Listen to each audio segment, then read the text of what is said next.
We don't like being associated with Black Lives Matter because we think that is too much of a sort of buzzword and a sort of controversial topic or name, and we don't think it probably defines who we are and what we're trying to do. What do you feel like the community urgently needs right now the most? Like, what's the most important thing? The core issue, or the core area that we should focus on is the youth, to be fair. The state doesn't work in the interest of the most marginalised people, both in this community and in this country. I don't know, discourse. I think what we're doing right now, just coming together, speaking about it. I think that another big issue is kind of the divide in our community, especially when we talk about the LGBTQ plus community and the divide that there is. There is a problem with what's being taught and how it's being taught. It's different in the inner cities, the metropolitan areas, to the way it is outside of metropolitan areas. Or do you want it for black people who are direct descendants of people who were colonised by the British Empire? It's important for people of my generation to learn to be publicly honest with our young people. What's it been like for you as a filmmaker to record Black Lives Matter? Okay, for me personally, you know, it's documenting history. That's the most important thing. You know, these things need to be documented because for generations they'll be referring back to what's happening now. You know, we are making history.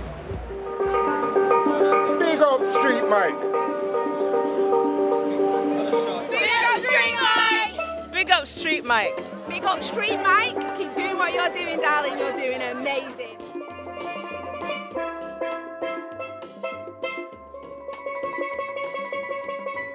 Big up StreetMic! If you like StreetMic's videos, give him a thumbs up and also follow and share. Big up StreetMic! Come on guys, join in! Big up StreetMic! Big up StreetMic! Give me thumbs up, give me a comment and follow. So this rally is organised by A Tribe Named Athari and Atari, sorry. Atari means impact in Swahili, and we're all about black liberation, radical education, direct action, and this is essentially sort of a heads up for next week where we're holding a march for reparations, a grounding, for reparations. Why was it important for you to be here today? Well, as someone who's witnessed people around this area and also like other areas that are mainly black populated, like Halston and stuff, being arrested and they're being my friends, I feel like bringing awareness to the harmfulness of Stop and Search is quite an important thing to do, especially given the Black Lives Matter movement and the momentum. No, that's natural. And yourself, have you been affected by Stop and Search yourself? Not personally, but my brothers have been, especially in areas like this where it's mainly black populated. Black people here are just really targeted all the time, and I really do believe that there needs to be a change in that, with that law, yeah. Tell me, within 6 weeks, Black Lives Matter has had an amazing impact across London, across this country. What's that down to? If there is one factor, a lot of people have been at home, so that we've been really exposed to a lot of stuff, and it's easier to get people together right now, and I'm glad that it's happened during this time where we're all at home and all like on our phones and able to see all of this. So I think the momentum is really built because obviously we're tired, we're sick and tired, we've had enough, and I think now it's like people are realising that we need change and it needs to start now, you know? Shamaya, tell me, I see you've got a new flag which I haven't seen before. What's with the flag? The flag is a symbol for the silence I've heard from the UK government about how the UK is not innocent and our bloods are on their hands. So, yeah. Why have you been actively engaged with Black Lives Matter, AllBlackLivesUK and the organisation in general? Why are you involved? I'm involved because I am tired of seeing my brothers and sisters slaughtered. I am tired of the silence on the UK's behalf and all the over 1,743 lives that we have lost here as well. I'm tired of the abuse of black people in the NHS and in the judicial system, and enough is enough, basically.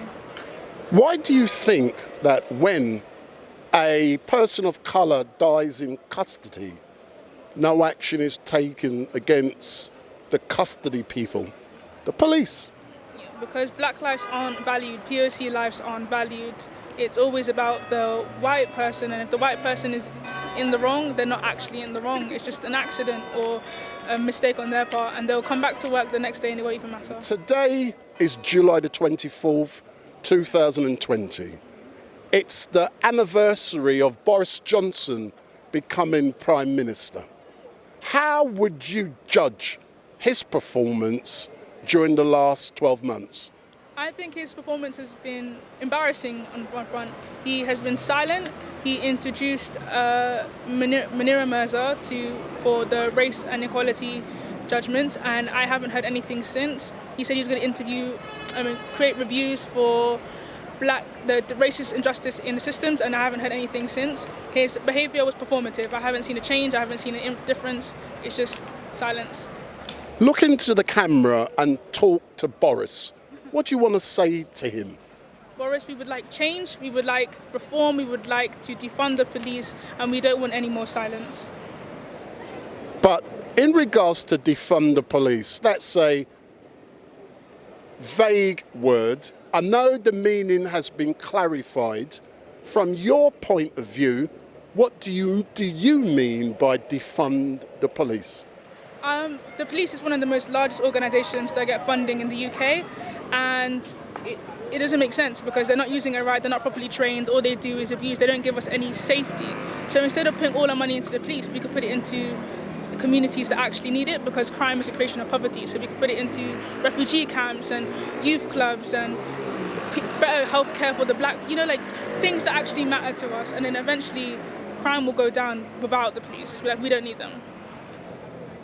So what you're saying, you don't need the police force in this country, but what will that create?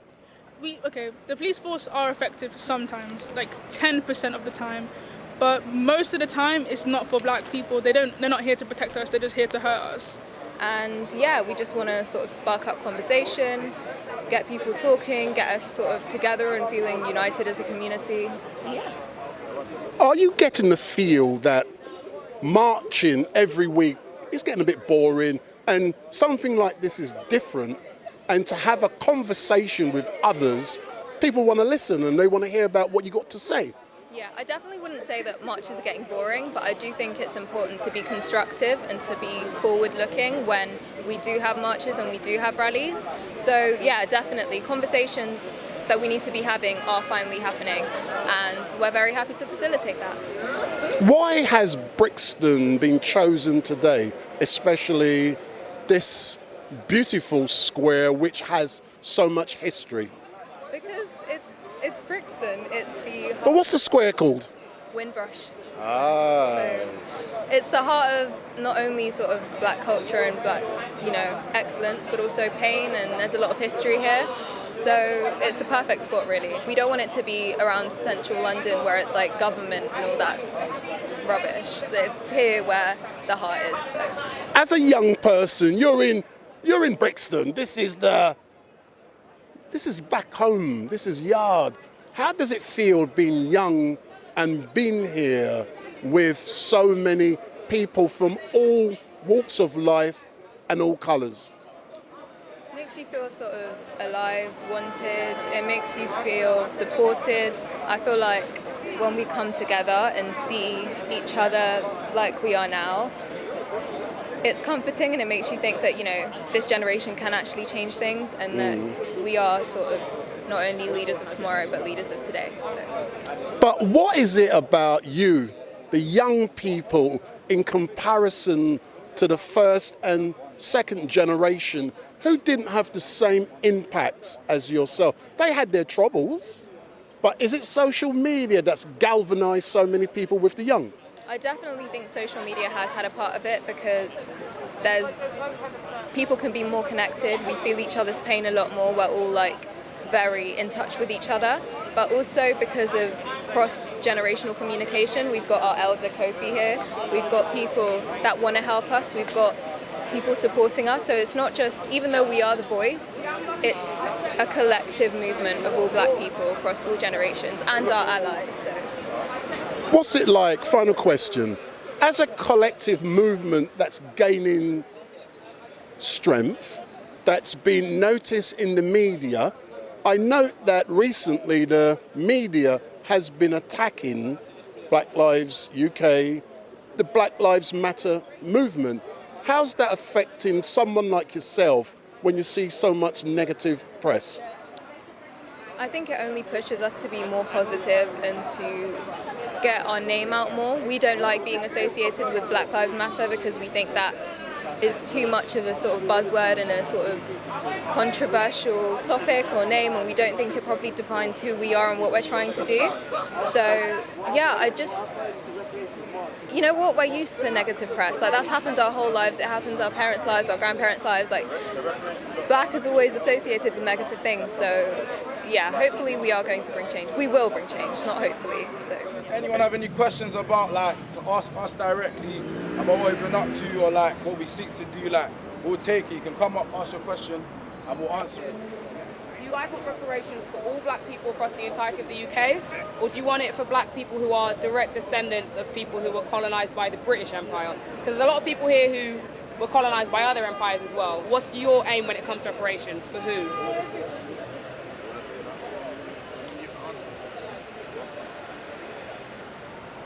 The honest answer from me would be, that's a complex question. Yeah.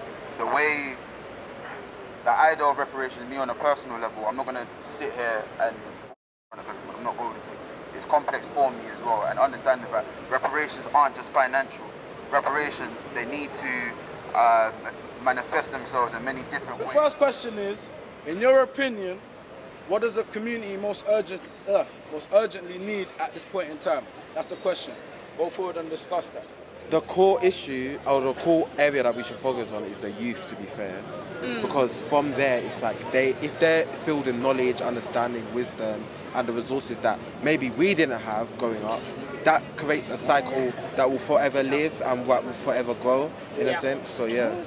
I think that another big issue is kind of the divide in our community, especially when we talk about the LGBTQ plus community and the divide that there is, because a lot of Black LGBTQ people don't feel comfortable, and I think the connection between us needs to build stronger, because if we're all together, we can fight. Yeah, that backward thinking is still prevalent. What I realised is essentially the root of homophobia in the Black community stems from Caribbean and partial African descent, because I remember reading about how slave traders and slave masters would essentially break men, break them down, break their spirit. So from that now, that's now a psychological score in a lot of men. So now those men that experienced that now pass on their teachings to their youngers. Their youngers now teach on to their descendants that these people did this to me. These people have imposed this kind of homophobic into my psychological. So you guys know what I'm doing. When people speak about what they've done wrong, at least they're kind of opening up to what they've done wrong, and they need the people who are doing the wrongdoing to actually speak up about what they've done wrong. If they don't understand, that's not an issue, but the issue is when you know that something is wrong and you don't actually own up to your mistakes. If I could follow on with what you were saying about the state, I think the thing we need to recognise at this point is we've been shown all the evidence that we need to kind of determine that the state doesn't work in the interest of the most marginalised people, both in this community and in this country. And that's not just that's not an accident. It's the way this country's state was built. It was built on colonialism. It was built on exploitative capitalism. It was built on racism. It was built on all these oppressive structures. So if we want to have so we can't just change because we can't just change the state, because the base will remain the same. We have to, in my mind, build it up from anew. Yeah, but that's kind of like the long-term goal. That's like the long-term goal. In the short term, what we need to be doing is we need to be within the community. We need to be forming community organisations. We need to be organising in our communities. We need to be talking with the people in our communities and determining what is that people need, what are the problems that people are suffering from, and then working as communities to figure out solutions to to help fix these problems without the reliance on the racist, exploitative capitalist state. Ideas about intersectionality stem from black academia, and essentially specifically black feminist academia. So I feel like that needs to be more of an importance. We need to develop our education beyond just talking about cultural revolutionary stuff, innit? Like, yeah, it's all good to talk about kings and queens, but let's have a talk about what does it really mean to be black in this country, what does it mean to be a black person, or a person of colour in this country, or a working class person in this country. So yeah, I think education means learning about solidarity, it means understanding what it means by intersectionality, it's about understanding so much more than just oppression. Like, it's more than oppression, isn't it? It's about overcoming as well. Also, why people are oppressed? Why people are so oppressed? That's part of the education, isn't it? Yeah, I mean, we can't deny, innit, that the race structure that we live in is ultimately intertwined with the class structure. And if we it's like apartheid. It's like what else apartheid. is it? It's apartheid. It's apartheid. It's economic apartheid. And if you look everywhere. It's that needs to be a phrase. Economic apartheid. I love that. And like Charles Dickens was talking about this years ago. Like, he was talking about in Oliver Twist about the major disparities between the richest and poorest down street lines. Like, you can walk on one side of the street in Brixton, and then you'll be on outside Hot Brixton. If you walk on another street, you're outside Loughborough Junction, and then you're seeing these kind of communities. The disparity has not changed. Yeah, I live on Loughborough Estate, right? So I live on Loughborough Estate, off Barrington Road.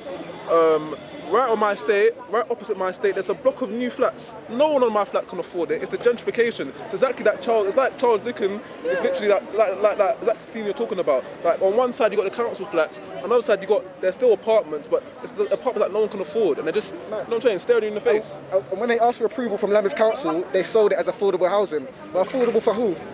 Affordable for who? It doesn't make sense. Yeah, they've locked down Somerleyton Road. On Somerleyton Road, there's flats being built, and they're not going to be affordable.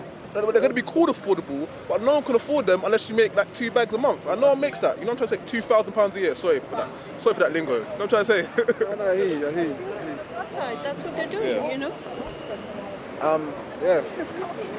So, are you talking? Is that what we're talking about? Like, I mean, like, the reality is, when we look at the history of like civil rights movements, I'm not a part of this organization. When we talk about the history of like civil rights movements, when we see that like black people, and when they talk about it in the Bible, when you address the issues of the lowest of our society, then we'll see that rights open up on a massive scale for all other groups. So when we saw the end of the civil rights movement, we saw if you saw the end of the civil rights movement in this country and the Race Relations Act passed, then we saw the end of the buggery laws, and then we saw the opening up of freedoms and rights for women, and then we started having discussions about workers' rights on a bigger, larger scale. So once we start addressing the issues of like once we start having discussions about how we can liberate the lowest of our society, whether we have a conversation about sex workers, or we're talking about solidarity with the most oppressed, basically. Exactly. Yeah, totally with that. Yeah. So yeah, I mean, like, it's ultimately this movement is part of what's going on right now. What movement are we? What is this here? This is called A Tribe. I say so them federalists can hear you. Love. Oh no.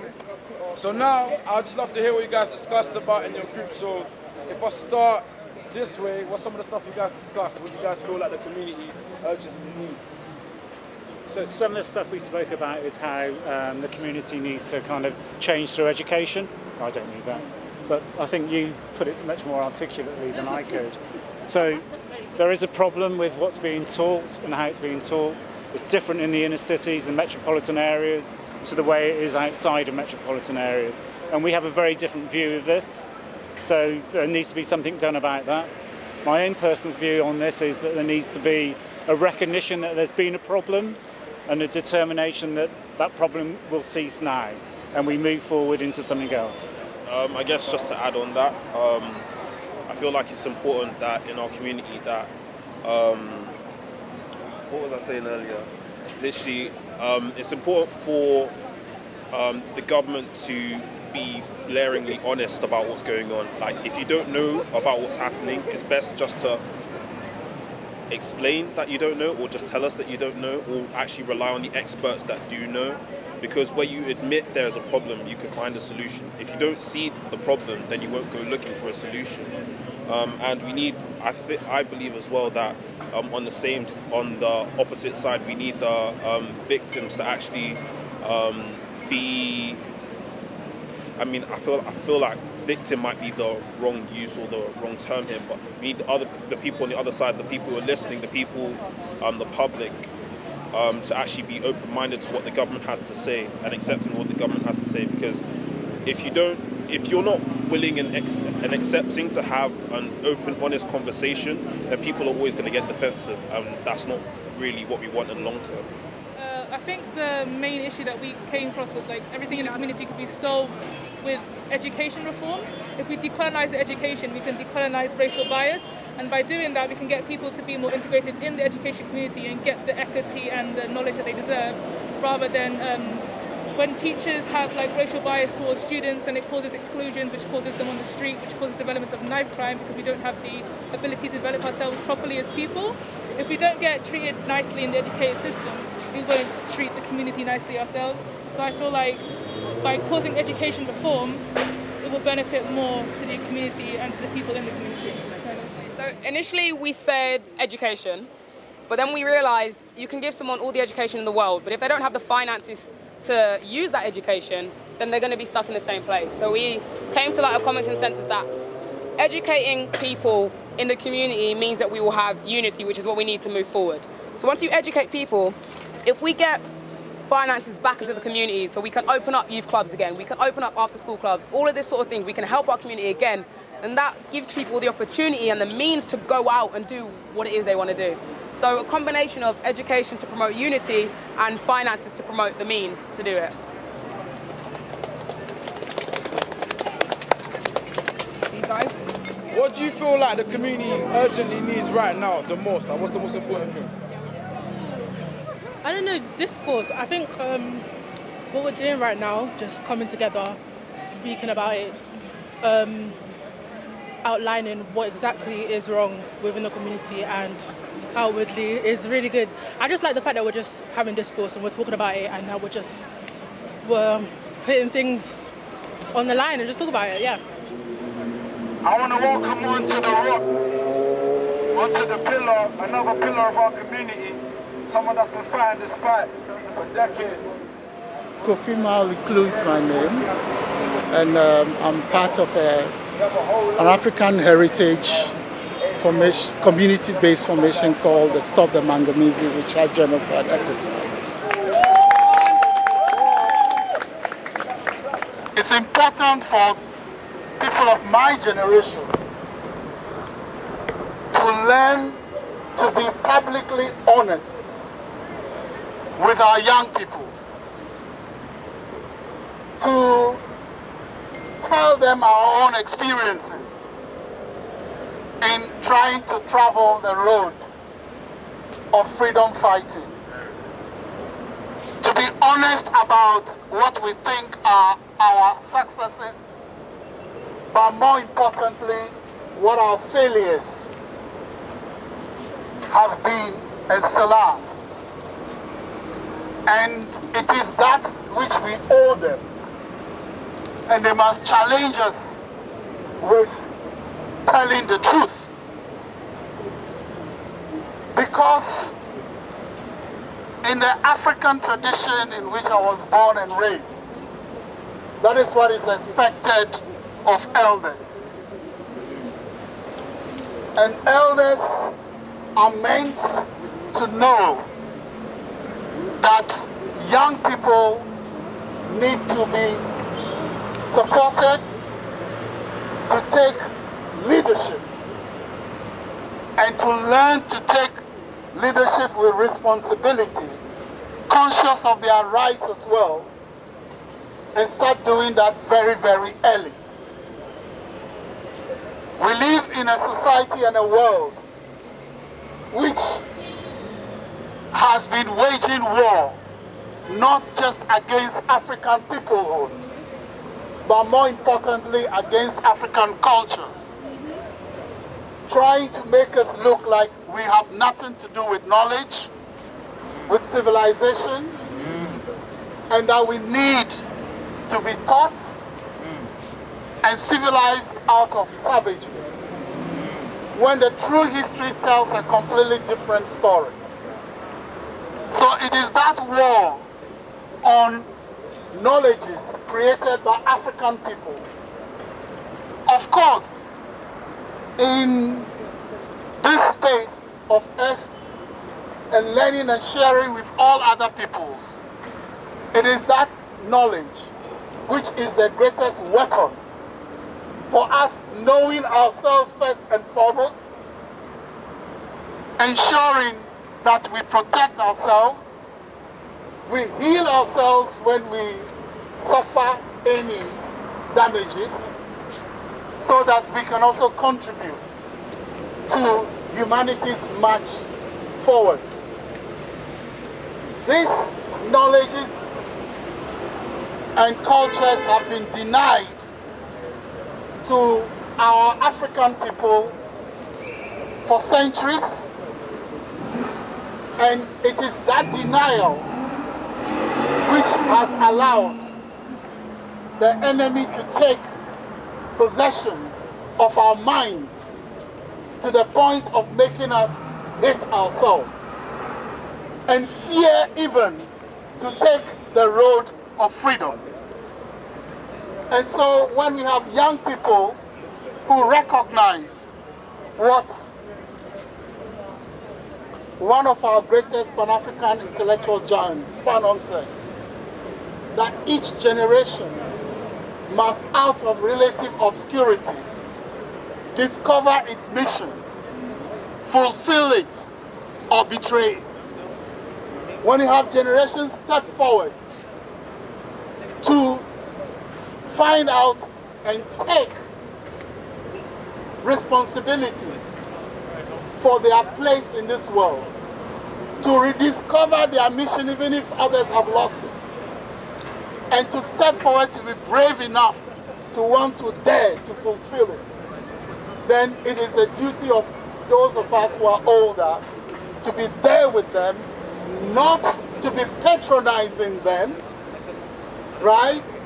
Not to want to fight their fight for them, but to share knowledge and experience with them so that they can do better than us. And that is one of the problems of my generation, which, coming after the generation of the best of our heroes and heroes, who sacrificed so much to challenge chattel enslavement and win some spectacular victories like that of the Haitian Revolution.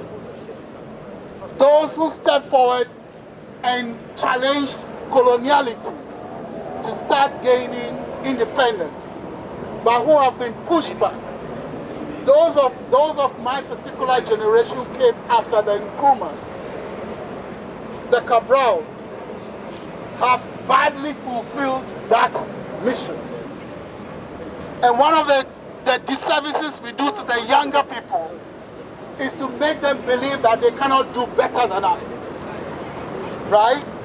And we become gatekeepers, obstructing their progress, trying to sow in them a lack of confidence in their ability to do better than us. But there are also those of us who are different, who are trying to be more honest and to welcome efforts like that of A Tribe Named Athari. And I invite all of you to be supportive of their efforts and work together, because theirs is a generation that must win this fight. We are at a time in history where the very planet will be lost to all of us if these generations don't win that fight. So it's no longer a matter of just doing your bits. It's a matter to ensure that they win that fight. And that is why we all have to be together with them, not obstructing them, supporting them to take leadership. Leadership. There are a number of questions raised today, but one that stands very much so salient for me to try to contribute a perspective to is, okay, if you talk about Pan-African reparations and the fact that as black people, we must prioritize our interests and do for ourselves. Of course, paying attention to others, but prioritizing what we have to do for ourselves. What does that really mean? The challenge of African people stepping up and wanting to do everything to address their issues of reparatory justice is throwing a challenge to all others who feel they also have wrongs to be corrected, to do likewise, and not expect that African people should come and solve their problems, right? Because it is the duty of every oppressed people to fight for their own emancipation. Nobody has done it for us as African people, as black peoples, and nobody is going to do it for us. So we cannot do it for other people as well. But we will encourage other people to learn from us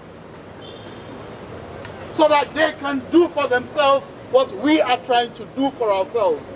And that is how we build principled unity. Principled unity can only be done in the cause of fighting to free ourselves, right? So it is to challenge everybody else that if you think you also have issues of oppression to deal with, support us and learn from us as much as we would wish that you wage your struggles in such a way that we can also learn from you. Because ultimately, we all have, at this point in time, to unify our resistance, our rebellion, to take back the planet from those who are killing it, from those who are profiting from the very destruction of all life forms on this planet. And if we take responsibility for our own battles, then it is in those battles that will forge the unity to win. Any other area of trying to forge that unity will be a distraction from us achieving our purpose. So I will say that the challenge these young people are throwing is to all of us. It is for all of us to step up and do what we can. And we do it in such a way that, as a messenger said, we can all meet at our common rendezvous of victory. And that is where we will all win equity. But for now, the battle for Pan-African liberation has just been given a huge boost by these young warriors who I'm certain will show us the way to definitive victory. Thank you very much.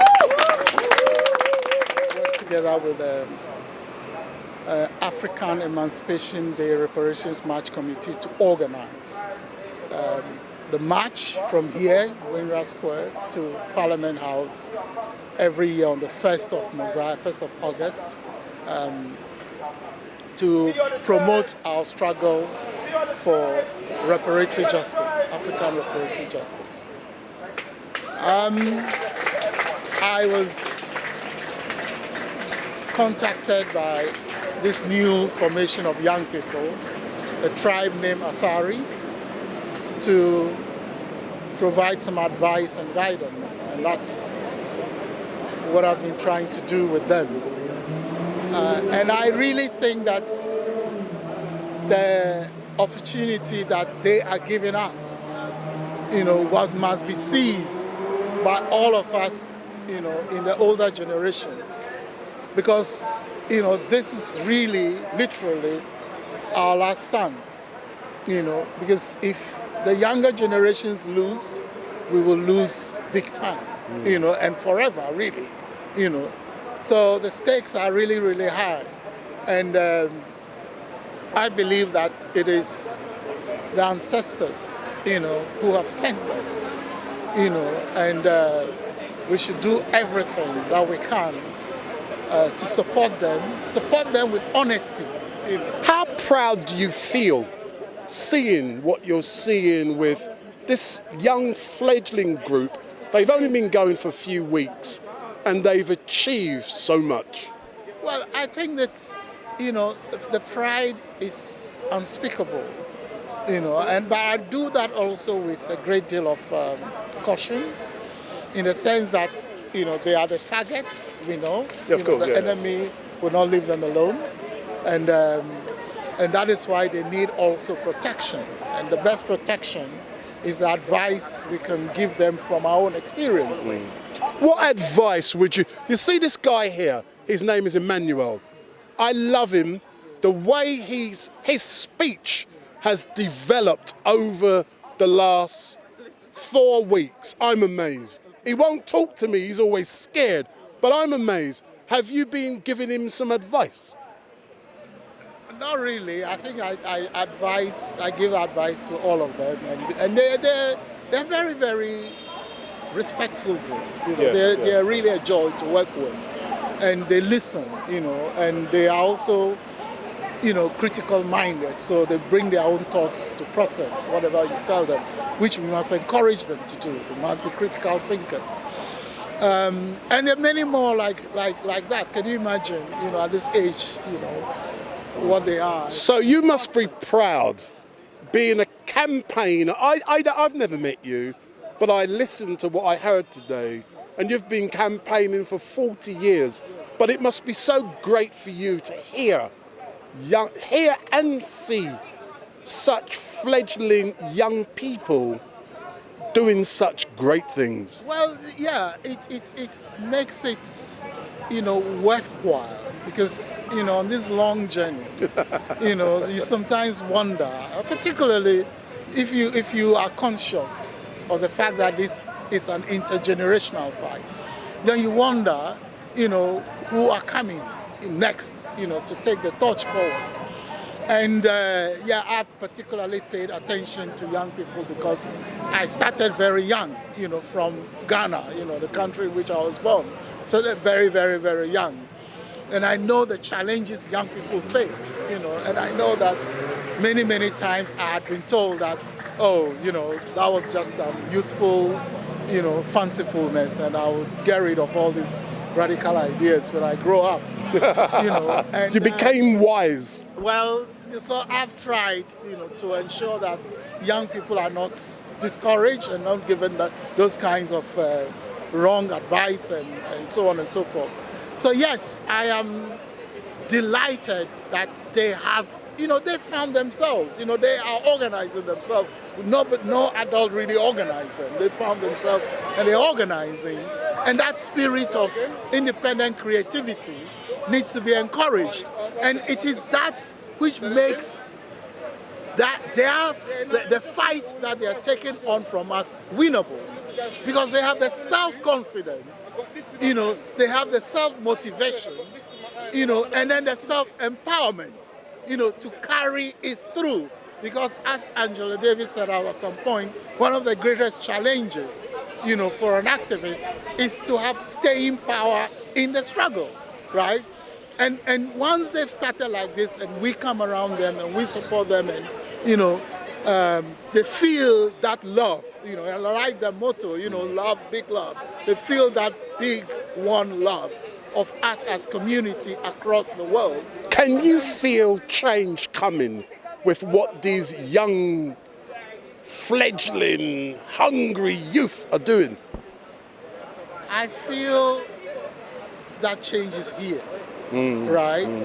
It only needs to be nurtured to grow, into what it will certainly become. And, you see the love that they have for each other, which, the stereotypical image of a black youth who are out chasing each other and killing each other.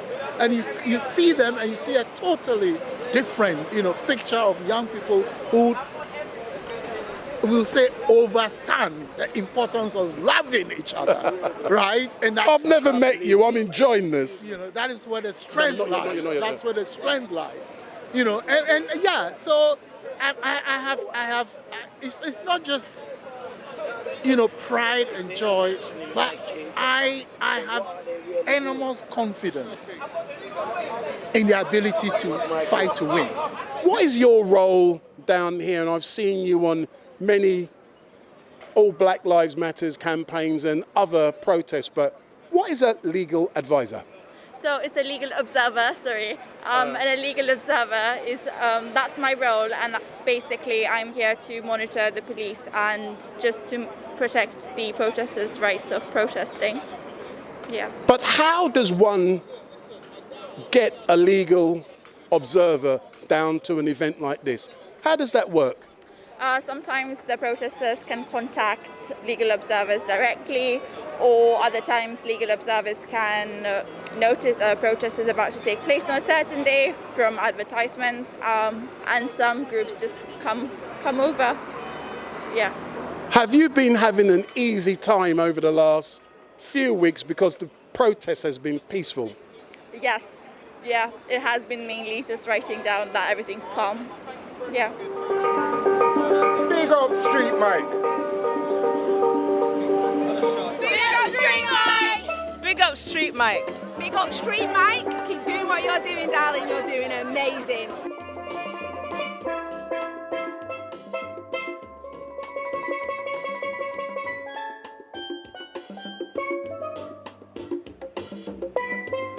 Big up StreetMic. Make sure you follow StreetMic on Instagram, all social medias, Facebook, YouTube. If you like StreetMic's videos, give him a thumbs up and also follow and share. Big up StreetMic. Come on guys, join in. Big up StreetMic. Big up StreetMic. Give me thumbs up, give me a comment and follow.